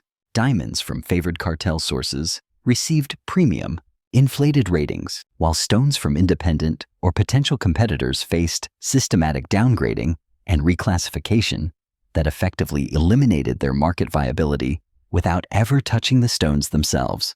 The London Diamond Syndicate, Nest's European Coordination Center, managed wholesale distribution through exclusive, binding agreements with major trading houses that eliminated independent dealers from accessing any significant inventory quantities. This distribution control created artificial bottlenecks in the supply line that maintained premium pricing while preventing any competitive pressure from outside suppliers. Retail coordination extended cartel influence to final consumer sales through strategic partnerships with major jewelry houses that received preferred supplier status in exchange for maintaining strict minimum pricing guidelines and exclusive sourcing arrangements. These retail relationships eliminated all significant price competition at the consumer level while ensuring consistent, high profit margins throughout the entire distribution chain. Advertising coordination revolutionized consumer behavior through systematic cultural manipulation that created artificial, manufactured demand for products that often possessed no inherent value beyond specific industrial applications. The iconic "A Diamond is Forever" campaign, launched through cartel-funded marketing, successfully convinced entire generations that diamond engagement rings were essential, time-honored traditions rather than commercial innovations perfected just decades earlier. This cultural transformation represented mass behavioral modification on a global scale that generated billions in revenue from products whose production costs remained negligible. The cartel had successfully convinced human civilization that compressed carbon possessed mystical, eternal properties, thereby justifying prices comparable to precious metals. Despite its abundance, that made artificial scarcity absolutely necessary for maintaining profitability. Every engagement ring sold, every bespoke luxury necklace fastened. 9 times out of 10, the Oppenheimer lineage exacts its tariff. The cartel's psychological sophistication exceeded anything previously attempted in commercial marketing, brilliantly combining romantic symbolism with intense social pressure. Young men faced social ostracism if they failed to purchase a diamond, while women were subtly taught to evaluate romantic commitment through carat measurements. This absolute control over the human heart, however, was nearly dismantled by the brutal realities of World War II. While diamonds were symbols of love, industrial diamonds became critical for war machinery. Ernest Oppenheimer personally opposed President Roosevelt's demand to create a 5 million carat U stockpile, fearing it would flood the market after the war. This defiance led to explosive allegations by the OSS that De Beers was intentionally restricting supplies to the Allies, while millions of carats potentially reached Nazi Germany through Red Cross parcels in the Congo. Amidst this global tension, even the cartel's marketing wasn't always infallible. Their 1941 Brown Diamonds for Men campaign was a catastrophic failure, as it misjudged the shift toward sober, practical masculinity during wartime. Price coordination involved establishing non-negotiable minimum retail costs for different quality categories while allowing legitimate, non-threatening competition through service, presentation, and customer relationships that did not endanger overall profit margins. This layered approach maintained industry prosperity while preserving the consumer perception of a competitive marketplace. The pricing structure bore absolutely no relationship to production costs, transportation expenses, or processing requirements that determined actual business expenses. Instead, prices reflected carefully calculated psychological factors designed to maximize consumer willingness to pay premium amounts for stones whose intrinsic worth remained essentially zero. Competitive elimination strategies targeted any organization attempting to operate outside cartel control through the systematic disruption of their supply access, retail distribution, and customer relationships. Independent dealers faced coordinated boycotts that prevented inventory acquisition, while their customers were covertly lured away with superior alternatives through cartel-controlled sources, effectively strangling the competition through coordinated silence. New discovery management required an immediate, overwhelming response to geological findings that might disrupt the carefully maintained market balance through increased supply availability. Such discoveries were instantly brought under cartel control through rapid acquisition, strategic partnership agreements, or coordinated financial and political pressure that prevented independent development, threatening established pricing structures. The Belgian Congo discoveries of 1908 tested the cartel's rapid response capabilities as independent prospectors identified diamond deposits that could potentially flood markets with stones that might undermine artificial scarcity. Ernest's organization responded with a comprehensive acquisition campaign, deploying significant financial and political resources to bring new production under syndicate control before independent development could commence, neutralizing the threat before it materialized. Political coordination involved systematic cultivation of government relationships that affected mining concessions, import regulations, taxation policies, and the legal frameworks governing international commerce.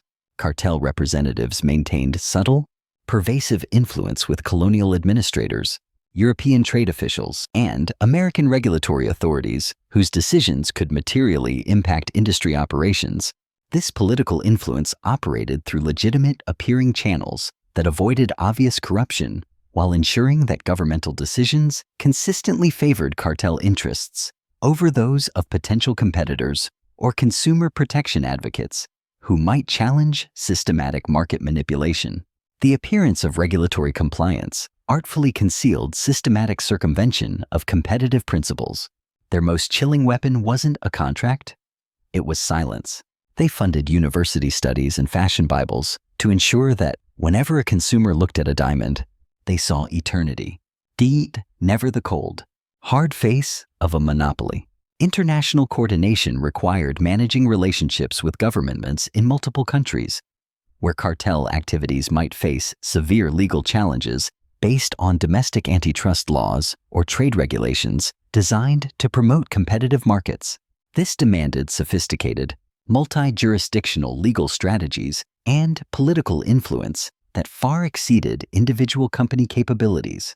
Technology control prevented independent development of innovations that might reduce cartel dependence on traditional mining methods or enable competitive processing techniques that could challenge established quality standards.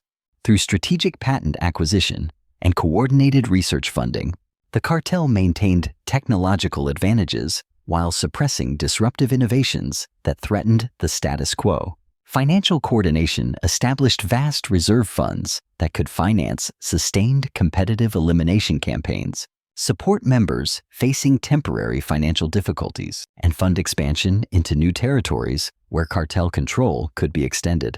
These mutual support mechanisms strengthened overall organizational stability while providing the necessary resources for strategic initiatives. By 1912, Nest's cartel had achieved comprehensive control over global diamond markets that exceeded the monopolistic power of any previous commercial organization.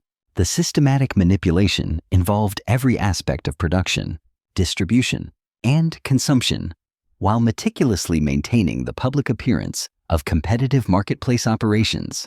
The success demonstrated how sophisticated coordination could overcome legal restrictions, consumer preferences, and competitive pressures through the systematic application of overwhelming economic power, combined with cultural manipulation and pervasive political influence. The diamond cartel became the enduring template for subsequent monopolistic enterprises throughout the 20th century. Ernest's transformation from refugee immigrant to global market controller represented an unprecedented individual achievement in commercial history, while establishing new paradigms for business organization that prioritized systematic control over competitive efficiency. His methods would influence corporate behavior for generations, while generating personal wealth that rivaled royal fortunes. But a monopoly built on artificial scarcity is a fragile glass house. As Ernest tightened his grip on the African mines, the skyrocketing prices he commanded sent a desperate signal to the rest of the world. Diamonds were now more valuable than blood.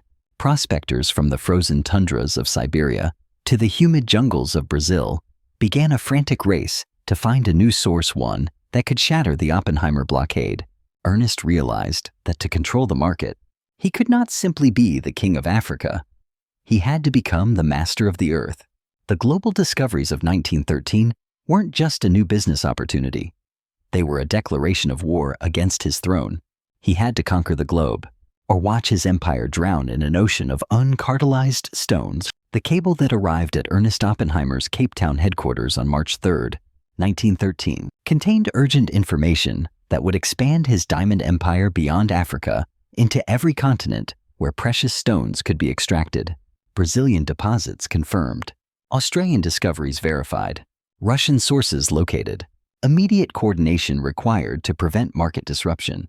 The global diamond industry was fragmenting, just as Ernest had achieved African dominance, creating both opportunities and threats that would severely test his cartel's ability to maintain absolute control across vast, impossible distances. Nest's immediate response demonstrated the sophisticated intelligence network he had developed to monitor worldwide diamond activity. His agents provided detailed reports on newly discovered deposits in Brazil's Minas Gerais region, where alluvial mining had uncovered stones comparable in quality to the premier South African production. These discoveries threatened to immediately flood global markets with supply that could undermine the carefully maintained artificial scarcity. The Brazilian situation required immediate, decisive intervention before independent mining companies could establish operations that might challenge cartel pricing structures. Nest's response involved deploying overwhelming financial resources, specialized technical expertise, and crucial political influence that could bring new production under syndicate control through acquisition, partnership agreements, or systematic competitive elimination. His Brazilian strategy reflected lessons learned from the swift African consolidation campaigns, as Ernest recognized that early intervention cost substantially less than subsequent competitive battles against established operations. The key was gaining control over critical infrastructure, technical expertise, and political relationships before potential competitors could organize effective resistance. The acquisition campaign began with a systematic evaluation of Brazilian mining claims to identify operations with the greatest production potential, while simultaneously assessing their vulnerability to financial pressure, technical limitations, or political complications that might facilitate cartel acquisition under favorable terms. Local political conditions in Brazil largely favored European investors who could provide the technical expertise and capital resources that exceeded domestic capabilities. Leveraging colonial-style concession systems, Nest's agents established intricate shell companies that meticulously obscured cartel involvement while providing the legal mechanisms necessary for acquiring Brazilian mining concessions, processing facilities, and the transportation infrastructure required for integrated operations. This strategic approach avoided obvious monopolistic activity while achieving comprehensive control over regional production.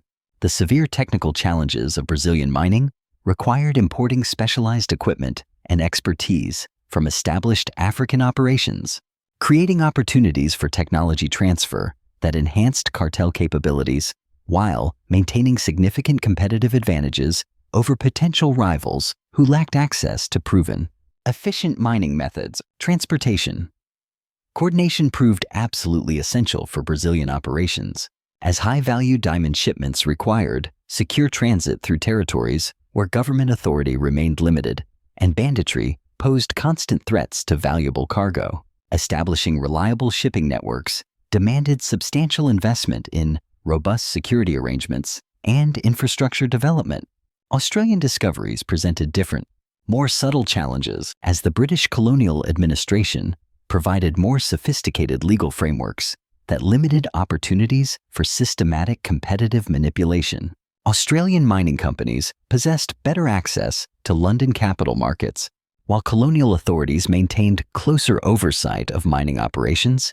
The Australian response, therefore, required more subtle coordination, as direct competitive elimination might trigger regulatory intervention that could threaten cartel operations in other territories. Nest's strategy involved strategic partnership arrangements and exclusive distribution agreements that successfully brought Australian production under cartel influence without obvious control relationships. Marketing coordination for Australian diamonds emphasized their unique characteristics while seamlessly integrating their production into existing global distribution networks that maintained overall market control. This approach preserved Australia's apparent independence while ensuring strict conformity with cartel pricing and allocation decisions. Russian diamond discoveries in the Siberian territories, controlled by the Tsarist authorities, created opportunities for expansion into entirely new markets while presenting complex political challenges that required careful navigation of the imperial bureaucratic systems and diplomatic relationships between European powers. The Russian approach demanded extraordinary discretion, as Ernest's Jewish background and previous support for anti-Tsarist activities could easily trigger political complications that might prevent access to valuable mining concessions. His strategy involved using trusted intermediaries and shell companies that obscured his personal involvement while advancing cartel interests. Siberian mining operations faced extreme technical challenges due to permafrost conditions, remote locations, and severely limited transportation infrastructure that required substantial investment in specialized equipment and logistical support systems. These rigorous requirements created essential opportunities for cartel participation through vital technical assistance and financial cooperation. The coordination of global expansion required establishing secure communication networks that could maintain real-time coordination between operations across multiple continents while preserving the operational secrecy essential for avoiding regulatory intervention or competitive intelligence gathering by potential rivals. This communication system involved coded cables, secure transportation of sensitive documents, and coordination meetings in neutral territories, where cartel representatives could plan strategies without surveillance by hostile governments or competing organizations seeking to understand cartel operational methods. Financial coordination for global expansion required mobilizing capital resources that significantly exceeded previous cartel requirements, while maintaining accounting systems that could track complex international transactions without revealing systematic market manipulation to regulatory authorities who might challenge monopolistic practices. The financial structure involved multiple layers of subsidiary companies, partnership arrangements, and investment vehicles that distributed cartel ownership across numerous legal entities while maintaining absolute operational control through exclusive agreements and coordinated management decisions. Quality standardization for global production required establishing uniform grading criteria that could accommodate regional variations in diamond characteristics while maintaining consistent marketing messages about product differentiation and premium pricing for superior stones. This technical coordination demanded substantial investment in gemological expertise and equipment that could provide reliable quality assessments regardless of production location, while maintaining standards that justified premium pricing throughout global distribution networks. Political coordination for global operations required managing relationships with colonial administrators, national governments, and international trade organizations whose policies could affect cartel operations across multiple jurisdictions with vastly different legal frameworks and regulatory requirements.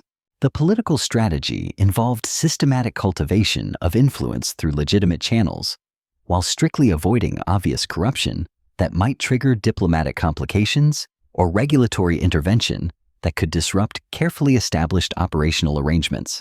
Labor management across global operations presented unique challenges as different territories provided varying legal frameworks for workforce control, while maintaining the systematic discipline essential for preventing diamond theft and maintaining production efficiency. The labor coordination required adapting the successful African compound systems to different cultural and legal conditions, while maintaining the security arrangements that could prevent the systematic pilferage that had plagued previous mining operations in territories where government oversight remained limited. Technology transfer between global operations enabled the optimization of mining techniques while maintaining cartel competitive advantages over independent operators who lacked access to proven extraction methods, processing innovations, and quality control systems that enhanced operational efficiency. By 1913, Nest Cartel had achieved functional control over diamond production across 4 continents while maintaining coordination mechanisms that could prevent competitive disruption from independent operators or new discoveries that might challenge established market structures. The global expansion demonstrated unprecedented organizational capabilities that exceeded those of most national governments while generating profits that reflected the successful coordination of the most geographically dispersed commercial empire in human history. Ernest's transformation from African mining coordinator to global industry controller represented a revolutionary achievement in commercial organization while establishing precedents for multinational corporate coordination that would influence international business development throughout the 20th century. The success validated strategies that prioritized systematic control over competitive efficiency, while demonstrating how sophisticated coordination could overcome geographic, political, and technical challenges that would have defeated traditional competitive approaches to international business expansion. By 1920, the loose web of agreements and shell companies that Ernest had spun across 4 continents had become too massive to be governed from the shadows of Cape Town. He had captured the world's supply, yet he had not yet unified the world's capital.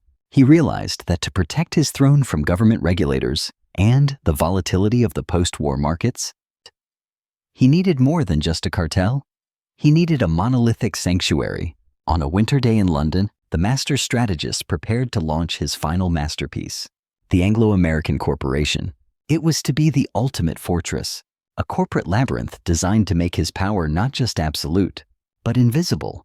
The austere, oak-paneled boardroom at 17 Charterhouse Street, London, witnessed history's most concentrated and terrifying display of economic power on December 8, 1925, as Ernest Oppenheimer formally established the Anglo-American Corporation as the ultimate, impenetrable holding company for his consolidated global diamond empire. The massive, complex organization chart, covering the conference room's entire eastern wall, revealed corporate control extending laterally across 23 distinct countries, vertically through 67 mining operations, 89 sophisticated processing facilities, and laterally again across over 4 sales and retail distribution points that reached every major consumer market on Earth. The Anglo-American corporate structure represented an unprecedented organizational innovation, a total consolidation of direct operational control, combined with highly sophisticated financial arrangements capable of mobilizing virtually unlimited capital for rapid expansion, absolute competitive elimination, or massive market manipulation activities. No commercial entity in human history had ever achieved comparable geographic scope or such systematic, centralized control over a global commodity market. The share ownership structures were deliberately opaque, concealing actual control relationships through multiple impenetrable layers of subsidiary companies, complex partnership arrangements, and nominee holdings that distributed the apparent ownership across hundreds of distinct legal entities, while maintaining absolute operational authority through exclusive management contracts and meticulously coordinated voting agreements. This deliberate corporate architecture provided essential legal protection against potential antitrust investigation, while simultaneously enabling a systematic operational coordination that would have been instantly and obviously illegal if conducted through a single, visible corporate entity. The complexity was so vast, It exceeded standard government analytical capabilities, all while maintaining the plausible, disarming appearance of competitive marketplace operations. Financial coordination reached an extraordinary level of sophistication through deeply integrated banking relationships that provided immediate, seamless access to capital resources, potentially exceeding £50 million reserves utilized for strategic initiatives, aggressive competitive responses, or expansion opportunities that required rapid implementation before potential rivals could organize effective resistance. This financial structure involved exclusive, symbiotic arrangements with powerful merchant banks, commercial lending institutions, and international currency exchange facilities, granting Anglo-American monetary capabilities that often exceeded those available to most sovereign national governments, particularly during periods of economic crisis or international emergency situations.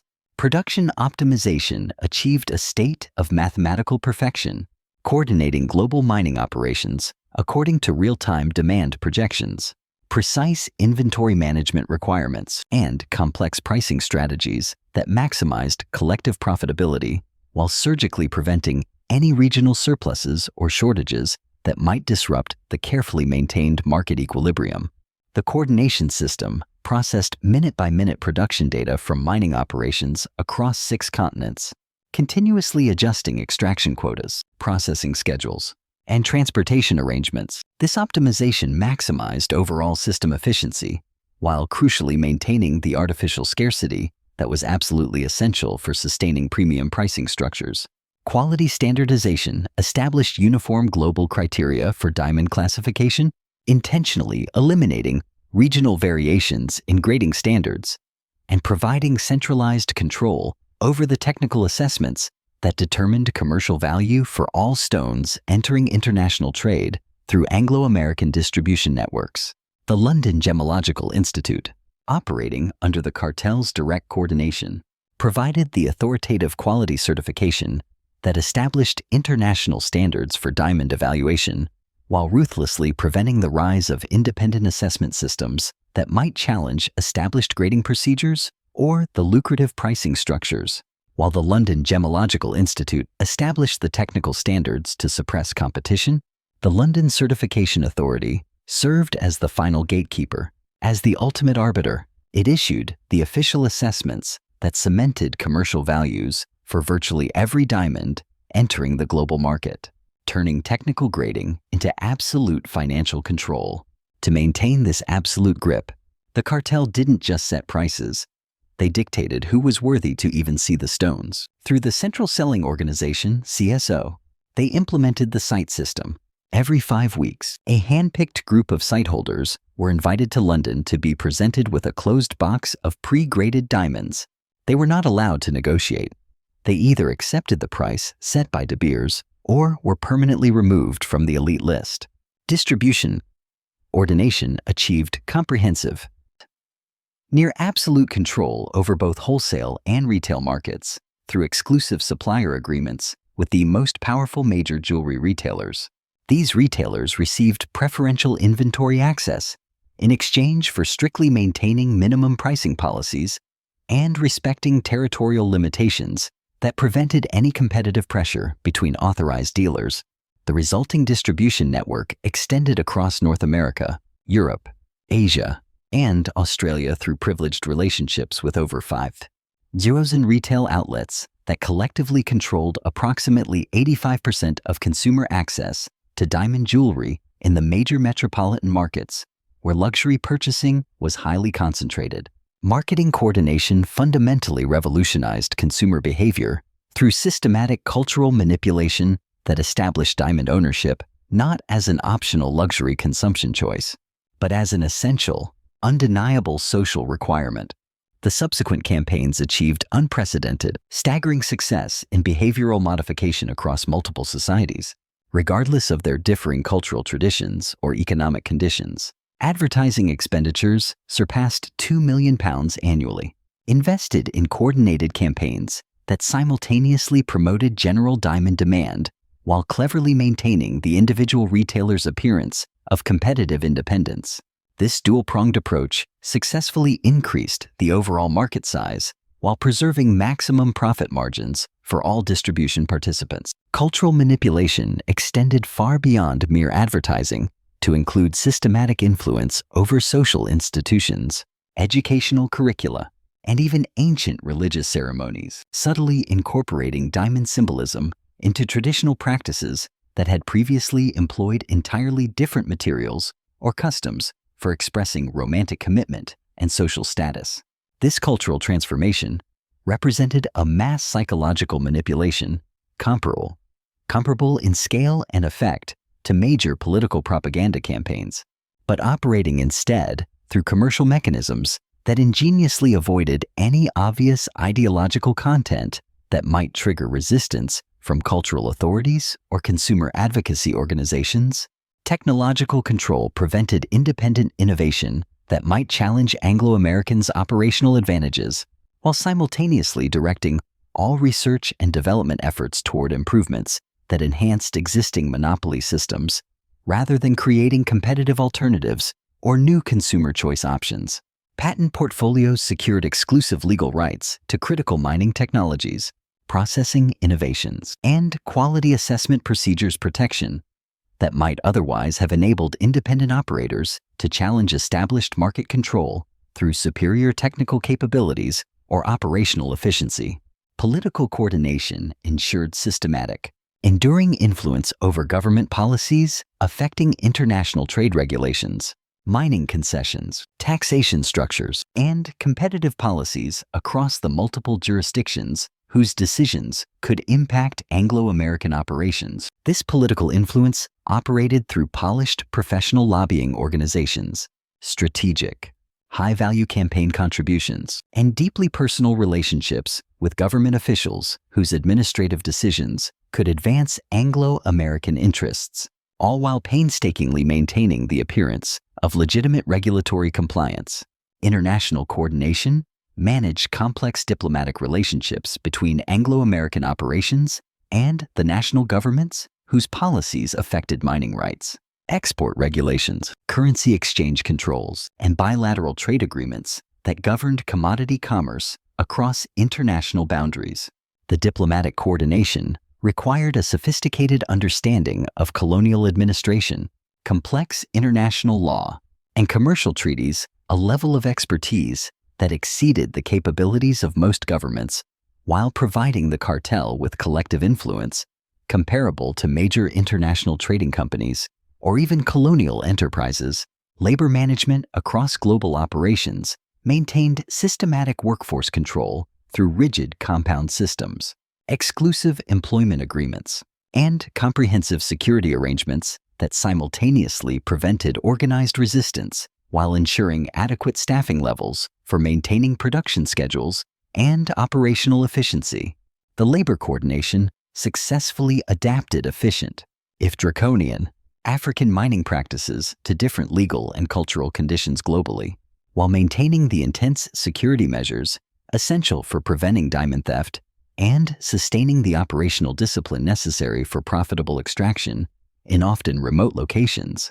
Competitive intelligence gathered systematic, exhaustive information about potential threats arising from new independent mining discoveries, alternative luxury markets, disruptive technological innovations, or impending regulatory developments that might challenge established market control through reduced demand or increased competition. This extensive intelligence network provided early crucial warning about developing challenges, enabling rapid, preemptive response through strategic acquisition, swift competitive elimination, or tactical adaptation that could neutralize threats before they could establish an effective market presence. Financial warfare capabilities. A concept pioneering modern corporate aggression enabled the systematic destruction of potential competitors through coordinated credit restrictions, targeted market manipulation, and strategic predatory pricing that could ruthlessly eliminate independent operators before they could achieve sufficient scale for effective resistance against Anglo-American dominance. These capabilities provided decisive advantages in competitive situations while meticulously maintaining the appearance of legitimate business competition that avoided obvious antitrust violations or regulatory intervention that might threaten established operational arrangements. Consumer surveillance continuously monitored purchasing patterns, preference evolution, and resistance indicators across demographic segments that might signal developing problems with established marketing strategies or the emergence of competition from alternative products. This powerful surveillance system enabled the real-time adjustment of marketing messages, pricing policies, and distribution strategies, simultaneously identifying optimal opportunities for expanding market penetration or introducing new product categories that could increase overall revenue. By 1928, Ernest Oppenheimer's Anglo-American Corporation represented the most comprehensively integrated commercial empire in human history, generating annual profits that instantly positioned the organization among the world's largest economic entities, comparable to major industrial corporations or even national banking systems.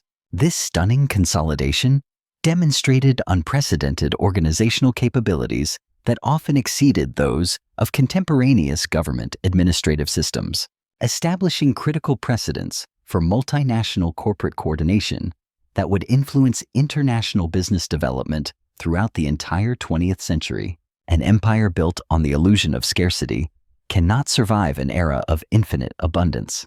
As lab-grown diamonds emerge from the white heat of technology, the 100-year lie is finally evaporating. History teaches us that no monopoly is eternal, and no manipulation can forever withstand the light of truth. The Oppenheimer legacy remains a haunting reminder that while you can rewrite the soul of a civilization for a century, the universe eventually returns all things to their intrinsic value. Ernest Oppenheimer didn't just build a business. He engineered a new human reality. He proved that with enough strategic intelligence, you don't just dominate a market, you rewrite the very soul of civilization. But an empire built on the illusion of scarcity cannot survive an era of infinite abundance. In 2011, the family ended an 80-year era by selling their remaining stake in De Beers for $5.1 billion. Today, the 100-year lie is evaporating as lab-grown diamonds become 90% cheaper, forcing De Beers to sit on a $2 billion mountain of unsold mined stones. The Oppenheimer name is now haunted by new crises, from class action lawsuits over lead poisoning in Zambia to the reality that carbon rocks are no longer rare. Ernest Oppenheimer's transformation from a refugee immigrant to a global commercial emperor represented the ultimate achievement in individual economic advancement, establishing his family among the international financial aristocracy with wealth and influence that would endure for generations across multiple business sectors and geographic markets. When Ernest Oppenheimer died peacefully in his Johannesburg mansion on November 25, 1957, the world's obituaries politely described him as a successful mining entrepreneur who had made vast contributions to South African economic development.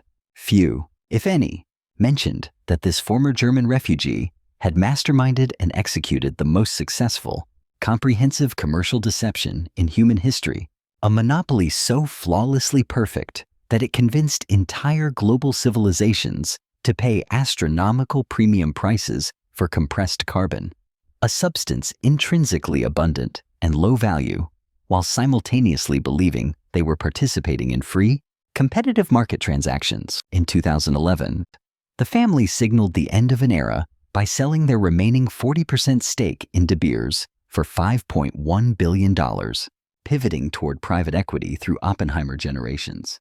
Yet, this modern wealth is haunted by a legacy of unresolved crises. Anglo-American subsidiaries have faced landmark class action lawsuits for lead poisoning in Kabwe, Zambia, and documented human rights abuses involving paramilitary groups in territories where their mining interests once expanded.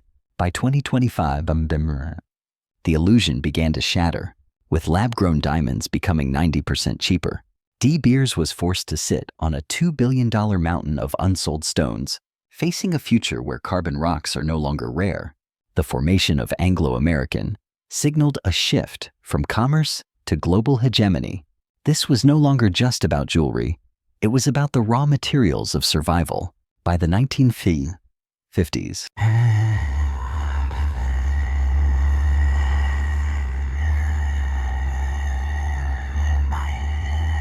it became the silent lungs of the Cold War, providing the uranium essential for Britain's nuclear arsenal.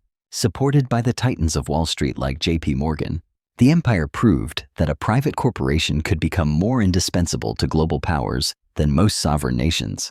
His physical presence remains etched into the heart of Johannesburg at the Ernest Oppenheimer Park.